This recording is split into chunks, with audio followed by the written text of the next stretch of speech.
तमाम यूनिवर्सिटीज के अंदर मैं आपको बता दूं केवल आरएसएस के लोगों की भर्ती हो रही है। ऊपर से लिस्ट आती है।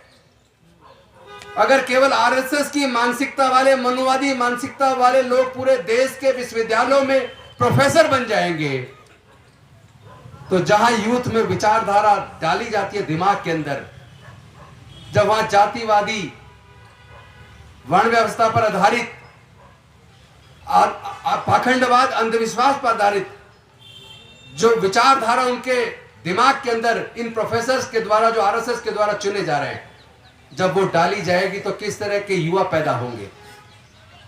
पूरी पूरी नस्ल खराब होने वाली है, पूरा देश बर्बाद होने वाला है, क्योंकि हमारा देश कट्टरपन की तरफ बढ़ चला है। और ये मनुवादी विचारधारा कट्टरपन पर आधारित है। हमारे देश को पाकिस्तान से, अफगानिस्तान से, लेबनान से, सीरिया से, इराक से सबक लेना चाहिए। वो देश तबाह हो गए। उसी तरह भारत को तबाही के रास्ते पर ये मनुवादी लोग, आरएसएस के लोग लेके जा रहे हैं।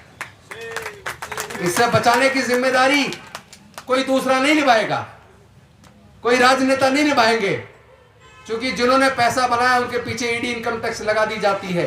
तो या तो वो बीजेपी ज्वाइन कर ले या फिर जेल जाने को तैयार रहे।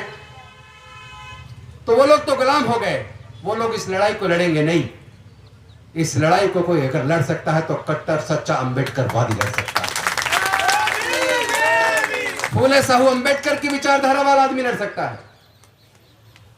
मुझे मेरे कुछ प्रोफेसर दोस्त बता रहे थे कि ये जो यूनिवर्सिटीज के अंदर इंटरव्यू होते हैं, जिसमें असिस्टेंट प्रोफेसर के लिए, उसमें जो लोग इंटरव्यू बोर्ड में 5-6 लोग बैठते हैं, उनको 5,000 रुपया एक इंटरव्यू बोर्ड में बैठने के लिए मिलता है, और 2,000 रुपए के आसपास उन्हें टीए मिलता है आने जाने का, 60,000 रुपया। उन 5-6 लोगों को जितना पैसा मिलता है, जितना उस मीटिंग में खर्च होता है, सारा जोड़ लिया जाए तो एक इंटरव्यू बोर्ड पर 1 लाख के आसपास खर्च हो रहा है। मैं पूछना चाहता हूं देश के शिक्षा मंत्री से, मैं पूछना चाहता हूं देश के प्रधानमंत्री से, और मैं पूछना चाहता हूं देश के सारे वाइस चांसलर से, और यहां दिल्ली यूनिवर्सिटी में मैं पूछना चाहता हूं दिल्ली के वाइस चांसलर योगेश सिंह से, ये नौटंकी किस लिए? अगर आपको किसको चुनना, पहले ही उसको इंटरव्यू बोर्ड में बैठने वाले मेंबर्स को लिस्ट मिल जाती है कि आपने इन लोगों को चुनना है, तो फिर इंटरव्यू बोर्ड में आप लाखों रुपया समाज का, जनता का, देश का क्यों खर्च कर रहे हो? ये तो धोखा है।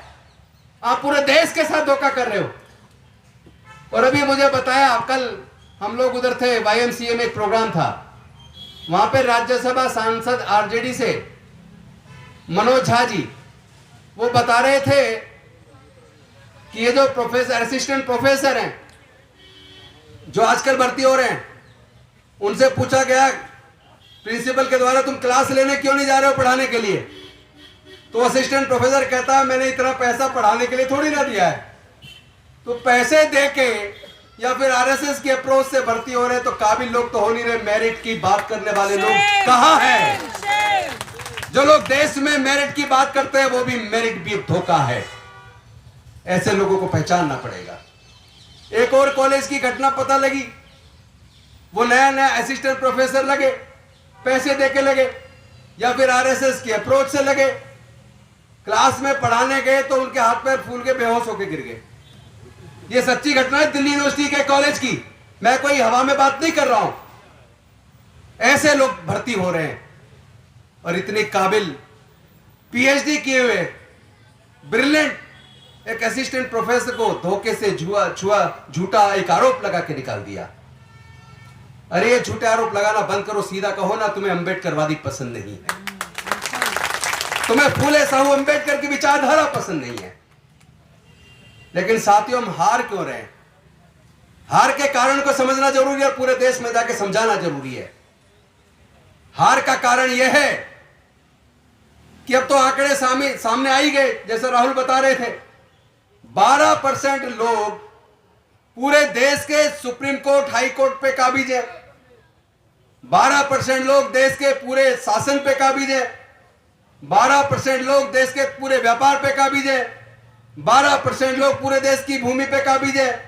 12% लोग पूरे देश के प्राकृतिक संसाधनों पे काबिज हैं, जिन प्राकृतिक संसाधनों से लाखों अरब रुपया पैदा होता है। क्योंकि ये जल जंगल जमीन कोई अपनी मां के पेट से लेकर पैदा हुआ है क्या? अगर मां के पेट से लेकर पैदा नहीं हुआ तो कुछ ही लोग जमीन के मालिक क्यों हैं? हमारे समाज के लोग मालिक क्यों नहीं है? यह सवाल पूछा जाना चाहिए। लेकिन अगर इनकी जीत हो रही है तो इसलिए हो रही है कि इसके लिए हमारे समाज के ही लोग जिम्मेदार हैं। क्योंकि जहां भी कहीं समाज की सभा होती है, पूरे देश में मैं देख रहा हूं, महाराष्ट्र और उसके आगे तो परिवर्तन दिखता है, वहां सभाओं में महिलाएं दिखती हैं। लेकिन महाराष्ट्र से जैसे ही ऊपर उत्तर दिशा में आते हैं तो हमारी सभाओं में पुरुष ही पुरुष आते हैं। कोई कोई महिला गिनती की आती है।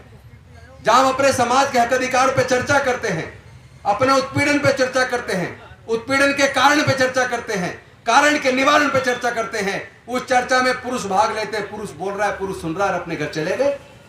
बच्चों में संस्कार मां देती है। हम इन सभाओं में अपनी मां को, अपनी बहन को, अपनी बेटी को, अपने बच्चों को लेकर शामिल नहीं होते। पूरे देश में जहां भी जाता हूं, रिटायर्ड लोगों की फौज खड़ी हो गई है, नई नौकरियां लग नहीं रही हैं। इस साजिशकर्ता लोगों ने क्या किया आपको पता भी नहीं चला।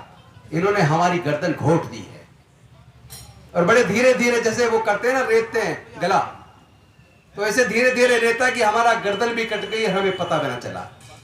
इन लोगों ने एजुकेशन को इतना महंगा कर दिया, हमारे लोगों से एजुकेशन छिन गई है। 12वीं पढ़ के कोई बहुत बड़ा कुछ हासिल नहीं कर पाएगा।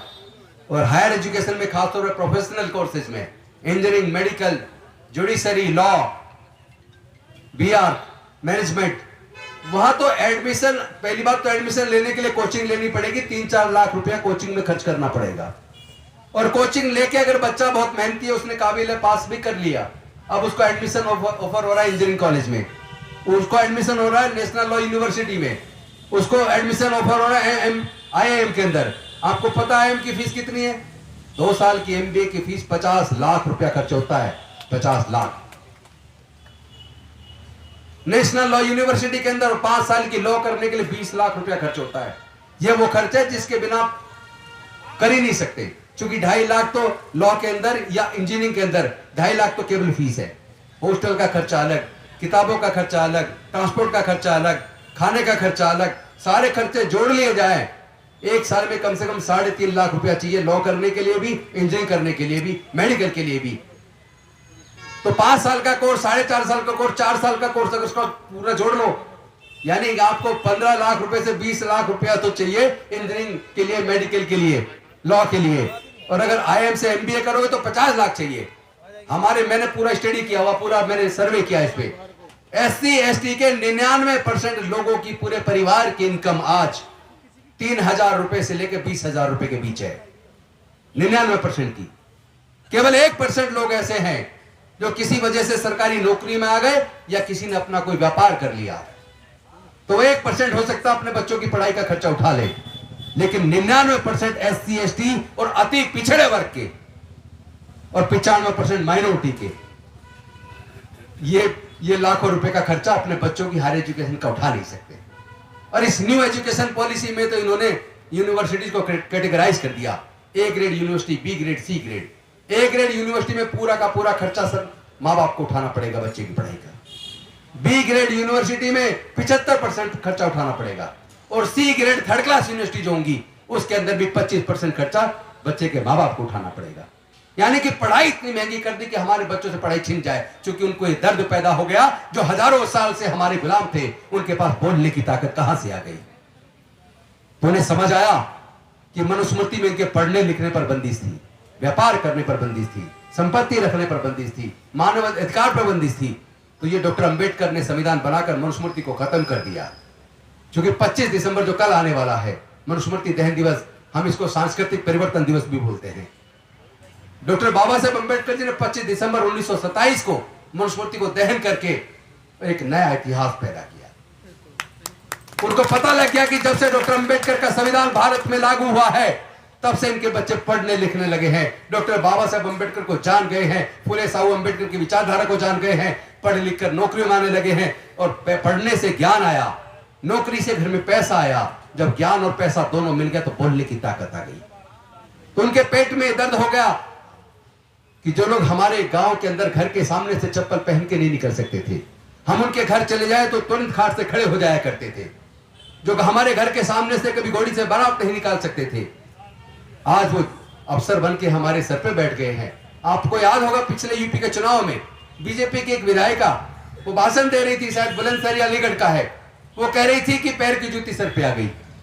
तो ये लोग वैसे भी हमें पैर की जूती मानते हैं।